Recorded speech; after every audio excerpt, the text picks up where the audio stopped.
I am working as a ICTC counselor. It's integrated counseling and testing center all over India.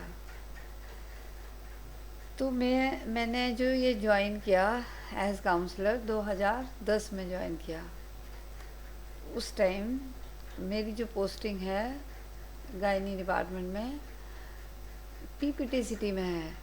It's prevention of parent to child transmission, जहाँ पर हर pregnant women का हम test करते हैं और अगर किसी को ये बीमारी निकल कर आए तो उनकी परमानेंट दवाइयाँ शुरू होती है, जिसको हम ART बोलते हैं। It's anti retroviral therapy. कि ये जो एंटी रिट्रोवायरल थेरेपी है उससे जो ये इम्यूनिटी हमारी वीक नहीं हो पाती। तो एक कहानी से मैं शुरुआत करूँगी। जब मैंने शुरू में ज्वाइन किया तो एक लेडी प्रेगनेंसी में हमारे पास आई और हमने उसका टेस्ट किया, वो पॉजिटिव आ गई। अच्छी हाईली एजुकेटेड थी। और फिर उसके पति का टेस्ट हुआ, वो भी पॉजिटिव आया। वो गुड़गांव में किसी अच्छी मल्टीनेशनल कंपनी में काम कर रहे थे। वाइफ की तो हमने मेडिसिन शुरू कर दी, परंतु जो हस्बैंड था उसका, वो बात मानने को ही तैयार नहीं था कि मुझे ये प्रॉब्लम है, कि मैं हेल्दी तो हूँ। तो उसके बेबी हुआ। उसके बाद हमारे जो फील्ड विजिट होते हैं उसके द्वारा मैं एक बार उनके घर गई। 2-3 बार उससे पहले हम कह चुके थे उसके पति को, उसको मतलब उस लेडी को, कि अपने पति को बोले दवाइयाँ शुरू करें, ये बहुत ज़रूरी है। परंतु उसने नहीं माना और वो हमें पता लगा कि वो नहीं बचा था, उसकी डेथ हो चुकी थी। तो अगर हम किसी प्रॉब्लम को इग्नोर करते हैं तो वो फिर मतलब उसका गलत जो है रिज़ल्ट हमें मिलता है। तो आज मैं बात करूँगी कि HIV क्या है, कैसे होता है और हम इससे कैसे बच सकते हैं, और HIV के साथ ड्रग अब्यूज़ का क्या कंसर्न है। तो पहले तो मैं बताना चाहूँगी कि जो HIV है वो एक वायरस है, और जब हमारे बॉडी में ये वायरस आ जाता है तो हमारी रोगों से लड़ने की शक्ति को ये धीरे धीरे कमज़ोर करता है और फिर ख़त्म कर देता है। तो इसका सिर्फ एक ही तरीका है इसके बारे में जानने का, और वो है टेस्टिंग। जब हम टेस्ट कराते हैं तो पता लगता है कि ये बीमारी है कि नहीं है, और ये अपने आप में कोई बीमारी नहीं है, दूसरी बीमारियों को हमारे शरीर में लगाती है। और ये भी हमें पता होना चाहिए कि जो ये वायरस है, इसका अगर डिटेक्शन हो गया, दवाइयाँ शुरू हो गई, तो जो जिसकी दवाई शुरू हुई है वो आम आदमी की तरह अपनी ज़िंदगी जी सकता है। एक हेल्दी और लंबी उस इंसान की लाइफ होती है। तो ये मिथ्स है कि जैसे कि अगर बीमारी हो गई तो ख़त्म कहानी, अब कुछ नहीं हो सकता, अब हम मर जाएंगे, ऐसा नहीं होता। तभी तो HIV एक वायरस है। एड्स जो है उसकी लास्ट स्टेज है वायरस की। जब ये एड्स में कन्वर्ट हो जाए तो ये ख़तरनाक है। तो जब ये वायरस शरीर में आता है तो इसकी अर्ली डिटेक्शन हमें बचा सकती है, इसकी जो लॉन्ग टर्म कॉन्सिक्वेंसेस जो हमें भुगतनी पड़ेंगे उनसे। तो HIV की फुल फॉर्म है ह्यूमन इम्यूनो डेफिशिएंसी वायरस। ये एक वायरस है जो सिर्फ इंसान ह्यूमन बीइंग में ही पाया जाता है, ठीक है। और जो ये एड्स है, एक्वायर्ड इम्यूनो डेफिशिएंसी सिंड्रोम, मतलब ये और बहुत सारी बीमारियों का समूह है। जब ये अगर टाइम पे हमने नहीं टेस्ट कराया, नहीं डिटेक्शन हुई, तो ये फिर ख़तरनाक हो सकता है। तो पहली बात तो हम सबको टेस्टिंग ज़रूर करानी चाहिए। Know your status. हम सबको अपना HIV का स्टेटस पता होना चाहिए। अब ये हो गया क्या है HIV।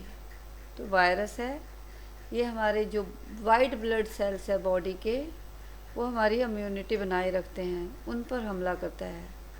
तो जब ये वायरस शरीर में आता है तो हमारी इम्यूनिटी वीक हो जाती है, तो रोगों की लड़ने की शक्ति अगर कमज़ोर हो जाएगी तो और बीमारियां हमारे शरीर पर अटैक करेंगी, और छोटी से छोटी बीमारी भी बड़ी बन जाएगी।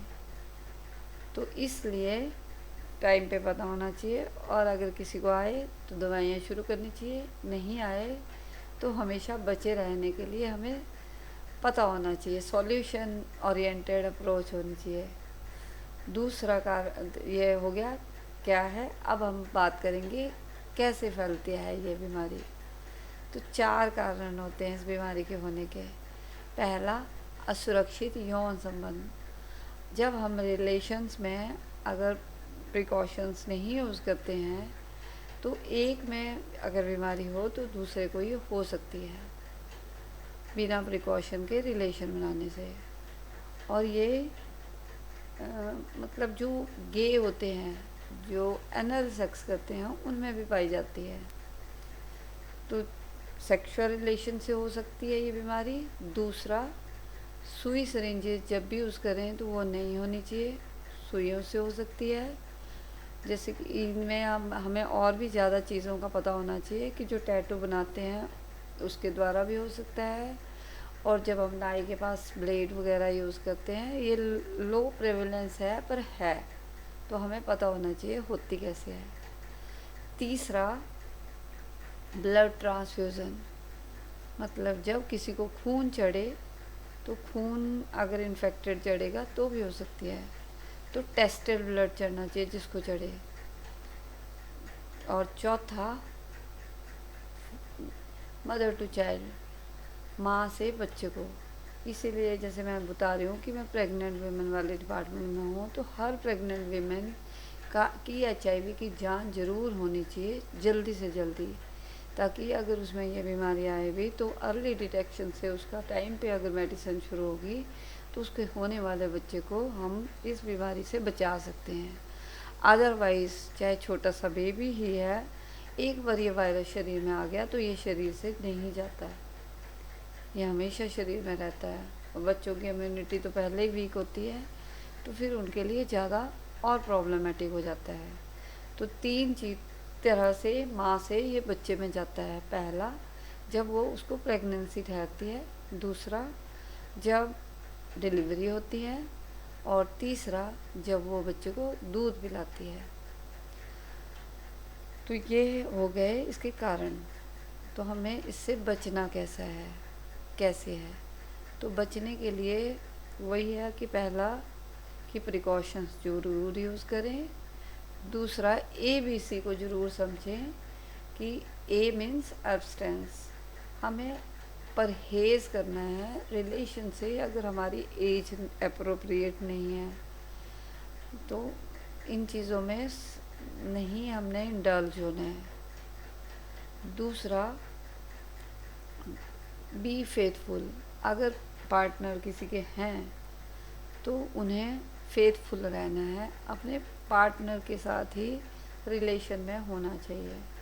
और थर्ड, अगर किसी के मल्टीपल रिलेशन हैं और अदरवाइज भी, only if we take precaution then we can save our self and other person also. तो विदाउट प्रिकॉशन रिलेशन नहीं बनाने हैं। ये हो गया प्रिवेंशन, ये अनसेफ सेक्स से प्रिवेंशन, कैसे हमने अगर हम प्रिकॉशन लेंगे तो हम इस बीमारी से बचे रह सकते हैं। दूसरा, नीडल सिरिंजेस जब भी यूज़ करें तो ध्यान रखें वो नहीं हो। अगर छोटी मोटी जगह भी कोई लापरवाही हो रही है तो हमें अवेयरनेस होनी चाहिए कि 5 रुपए की अपनी सुई परचेज़ कर लें, लेकिन ऐसे जल्दी जल्दी में अगर कोई गलतियाँ कर रहा है तो उस गलती को कोई इग्नोर ना करें, ध्यान दें, समझें, अवेयर रहें। और जो नशे करते हैं वो शेयर करते हैं, तो उनको भी ऐसे प्रोग्राम है, नीडल एक्सचेंज प्रोग्राम, ताकि वो अगर नशा नहीं छोड़ते कम से कम सुई तो नहीं यूज़ कर लें। अदरवाइज़ उस ग्रुप में जो जो लोग नशे कर रहे होते हैं, अगर उनको सुइयाँ नहीं है उनके पास अलग, तो वो शेयर करेंगे, और एक में अगर बीमारी है तो पूरे ग्रुप में हो जाएगी। ब्लड का ध्यान रखना होता है, वो टेस्टेड ब्लड होना चाहिए और किसी अच्छी मतलब बैंक से लेना चाहिए, और एश्योर होना चाहिए आपको कि वो टेस्टेड ब्लड है और इमीडिएट वाला टेस्टेड है, क्योंकि बीमारी में एक विंडो पीरियड होता है 3 से 6 महीने का। एक्सपोजर के इमीडिएटली बाद कोई टेस्ट कराता है तो वो नेगेटिव रिपोर्ट आ सकती है, आती है। तो टेस्ट जो ग्रीन कार्ड होल्डर होते हैं जिनका टेस्ट होता रहता है ब्लड, उनका ब्लड सेफ होता है।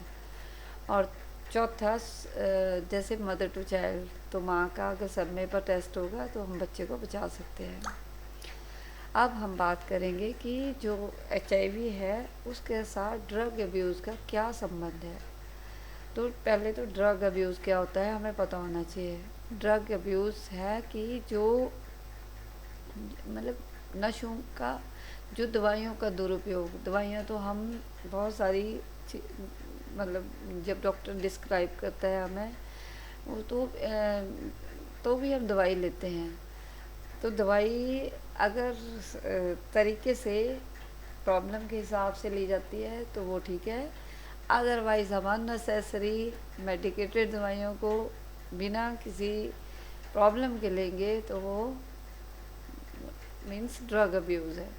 और जैसे कि ड्रग अब्यूज़ नशीले पदार्थ लेना, सब्सटेंस हम ऐसे लेते हैं जैसे अल्कोहल, marijuana, अफीम और चिट्टा, बहुत सारे नशे हैं आज के समय में, सिगरेट और क्या बोलते हैं उसको, मतलब मुझे इतना नशों का पता नहीं है, परंतु जो नशे करते हैं, मतलब बहुत सारे नशे, जो भी नशीली पदार्थ हैं वो अगर हम लेते हैं तो वो हमारे शरीर को नुकसान करते हैं। और इनके साथ HIV का क्या रिलेशन है, इनके साथ HIV मीन्स कि ये जब किसी को जो नशे कर रहा है तो वो गलतियां करता है, वो रिस्की बिहेवियर में आ जाता है, वो रिस्क लेता है अपने आप के साथ, उसको नहीं पता लगता, उसको होश ही नहीं होती कि वो क्या कर रहा है। तो जब कोई नशे में है तो उसको ये नहीं पता लगेगा कि वो किस तरह की एक्टिविटी में इंडल्ज हो गया, और वो बिना प्रिकॉशन जब रिलेशन बनाएगा तो वो इस बीमारी को मतलब पा सकता है, यानी उसको वो बीमारी उसे हो सकती है। दूसरा, नीडल एक्सचेंज वगैरह, नीडल सिरिंजेस जो यूज़ करते हैं, IVDU जो ये होते हैं ना, जो इंजेक्टिंग ड्रग यूज़र्स होते हैं वो भी शेयर करते हैं सिरिंजेस, तो उनको हो सकती है HIV के साथ साथ हेपेटाइटिस B, C भी हो सकता है, तो नहीं यूज़ करना चाहिए। मीन्स कि सुइयाँ हमेशा नहीं यूज़ करनी चाहिए, अदरवाइज़ नशों से बचना चाहिए। और ये मतलब ये हमारे जो हानिकारक बहुत सारे हार्मफुल जो मेडिसिन्स हैं, जो ड्रग्स है, वो हमारे को और भी बहुत सारी प्रॉब्लम में ला सकती हैं, जैसे कि एडिक्शन हो जाती है नशों से, हम एडिक्टेड हो जाते हैं, हमें पता ही नहीं लगता कि आप फिर आदत सी हो जाती है, तो जब इसलिए लेने ही नहीं चाहिए नशे। दूसरा, ये हमारे बॉडी जो फिज़िकल जैसे माइंड पे बहुत ज़्यादा इफ़ेक्ट करते हैं, हमारा ब्रेन डैमेज हो जाता है, हमें बिल्कुल होश नहीं होती हम क्या कर रहे हैं। और दूसरा, जो हमारा लीवर है उसको इन्फेक्ट करता है। तीसरा, ये हमारी मेंटल हेल्थ पे बहुत असर करते हैं, स्ट्रेस, टेंशन, एंग्जाइटी जैसी चीज़ें हमें होने लगती हैं, तो हमें इसलिए भी नशे नहीं करने चाहिए, ताकि क्योंकि ये फियर, डाउट, फ्रस्ट्रेशन, सारी नेगेटिविटी हमारे अंदर आनी शुरू हो जाती है। और चौथा, कि हम जो लीगल इश्यूज़ में भी फंस सकते हैं अगर हम नशे के आदी होते हैं। नशे करके हम लड़ाई झगड़ा, मार पिटाइयाँ, कुछ भी ऐसा करेंगे, रैश ड्राइविंग करना, तो जिसकी वजह से हम लीगल इश्यूज़ में फंस सकते हैं। तो कैसे हम खुद को बचा सकते हैं नशों से? तो पहला है कि हमें ना बोलना आना चाहिए। जो पीयर प्रेशर है वो उसमें फंसकर हम गलत काम करते हैं। जैसे इमेजिन करिए कि एक ग्रुप है, उसमें एक बहुत सारे 2 3 4 जने नशे करते हैं और पांचवा पता है कि ये गलत है, नहीं करना, परंतु उसके ऊपर वो सारे हावी हो जाएंगे कि हम कर रहे हैं तो तू भी कर। और मतलब उसको ऐसा लगता है कि मैं अकेला रह जाऊंगा, मैं अकेला हूँ, और इस चक्कर में वो गलत काम करता है। लेकिन अगर हम सही हैं तो हमें गलत की तरफ नहीं जाना है, हमने नहीं करने हैं गलत काम। तो खुद को बचाना है नशों से, और उससे पीयर प्रेशर को नो कहना है अगर हम सही हैं तो। अभी पीछे हाल ही में मेरे हस्बैंड एक वीडियो देख रहे थे जो कि किसी हॉस्टल की थी, हिमाचल के।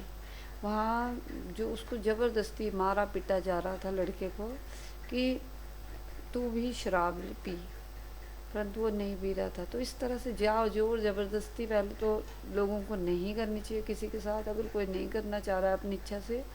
और दूसरा, हमें खुद को अगर ना तो ना, चाहे जो मर्ज़ी हो जाए, हमने किसी भी तरह से और अल्टरनेटिव ढूंढने हैं और गलत चीज़ों में नहीं इन्वॉल्व होना है। दूसरा कि हमें ये फैक्ट पता होना चाहिए कि जो ड्रग्स है वो प्रॉब्लम को बढ़ाते हैं, ना कि कम करते हैं। तो ये प्रॉब्लम क्रिएट करते हैं, मतलब ख़त्म नहीं करते हमारे किसी भी प्रॉब्लम को। तो इस चीज़ को समझें। तीसरा, पॉजिटिव अल्टरनेटिव ढूंढें। अगर गलत तरफ ध्यान जा रहा है, सब गलत कर रहे हैं, तो खुद को कुछ ऐसी चीज़ों में इन्वॉल्व करें जिससे कि आपको बेनिफिट हो। जैसे कि स्पोर्ट्स की एक्टिविटीज़। जब हमें फ्री टाइम होता है, पढ़ने से हम फ्री होते हैं, तो हम क्यों कब गलत चीज़ों में नहीं जाएंगे जब हम खुद को किसी अच्छी चीज़ में इन्वॉल्व करेंगे। तो गेम्स खेलें, बाहर दौड़ें कूदें, और कुछ भी जो आपकी हॉबीज़ है उनको फॉलो करें। तो इससे ऑटोमेटिकली हम अच्छाइयों की तरफ जाएंगे और अच्छे लोगों से मिलेंगे, अच्छी कंपनी हमें मिलेगी और एक अच्छे इंसान बनेंगे। दूसरा कि आर्ट वाली एक्टिविटीज़।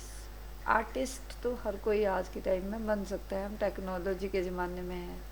मैं भी एक आर्टिस्टिक एक्टिविटी कर रही हूँ, मीन्स वीडियो बनाना। और सच को जब हम खुद को एक्सप्रेस करते हैं, अपनी बात दूसरों के सामने रखते हैं, तो हमें अच्छा लगता है। तो ये वाला भी एक अच्छा ऑप्शन है आज के टाइम में, हर किसी के हाथ में मोबाइल है, तो छोटी छोटी वीडियो बनाना शुरू करें। तो जब आप अपना दिमाग को किसी काम में लगाएंगे तो ऑटोमेटिकली गलत चीज़ों से आप हटेंगे। और दूसरा आर्टिस्टिक तो कोई पेंटिंग, ड्राइंग, कोई भी और गाना बजाना, सारी आर्टिस्टिक एक्टिविटीज़ है, लिखना, कंटेंट राइटिंग, कुछ भी। और अदरवाइज़ म्यूज़िक भी अच्छी एक एक्सरसाइज है, जो हम गाना बजाना इन चीज़ों में भी इन्वॉल्व होते हैं, तो एक बेहतर हमें इंसान बनाते हैं। और इसके अलावा हम स्किल्स पर काम कर सकते हैं। तो जो हार्ड स्किल्स हैं वो हम स्कूल्स कॉलेजेस में सीखते हैं, परंतु सॉफ्ट स्किल के लिए हमें खुद मेहनत करनी पड़ेगी। और आज के टाइम में अगर हमें सॉफ्ट स्किल में अच्छे नहीं हैं तो हम कहीं भी कुछ भी नहीं कर सकते। तो 5 स्किल्स एज सॉफ्ट स्किल हमें ज़रूर अपनानी चाहिए और काम करना चाहिए। पहला, कम्युनिकेशन स्किल। तो listening, speaking, reading and writing पर डेली बेसिस काम करिए। लिसनिंग और रीडिंग आपकी अंडरस्टैंडिंग बढ़ाती है, और जो राइटिंग और स्पीकिंग है वो आपको एक्सप्रेस करना सिखाती है, अपने शब्दों को जो आपने सीखा है अपने हिसाब से रखना सिखाती है। और क्रिटिकल थिंकिंग हमें आनी चाहिए, हमें सोचना कैसे है, हमें अपने माइंड को कंट्रोल कैसे करना है। थॉट्स मतलब माइंड, हमारा माइंड हमारे कंट्रोल में होना चाहिए। तीसरा,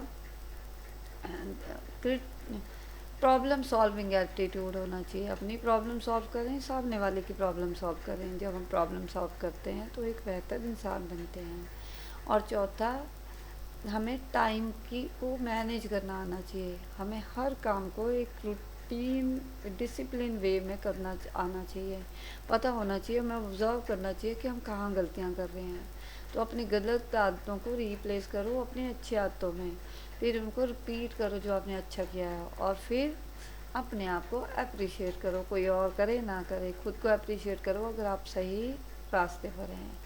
और एक लीडर वाली क्वालिटीज़ अपनाएं, लीडरशिप क्वालिटीज़ होनी चाहिए, और मतलब लीड करें, और अगर औरों को साथ लें।